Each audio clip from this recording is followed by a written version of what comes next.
si arrin që të bësh këtë balancën mes punës në korporat edhe biznesit njëkohësisht?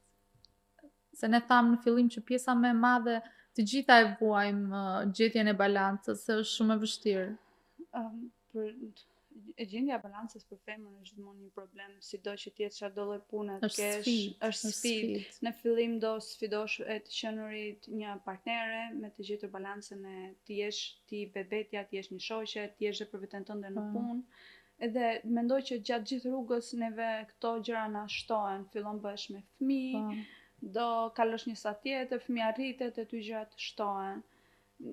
Momentalisht unë as vet nuk e di si jam duke ja dalë, thuash.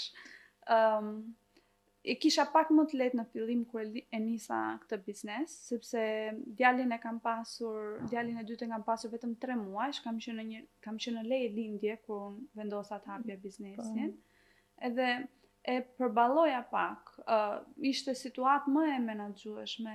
Tani që leja lindjes mbaroi, unë jam kthyer në punë full time, kam fëmijët, punën, edhe lulet, edhe shtëpia, partneri, veten tënde. Janë shumë gjëra. Janë shumë gjëra, edhe ndonjëherë lodhem dhe them, okay, kur do mbaroj dhe sa do zgjasi.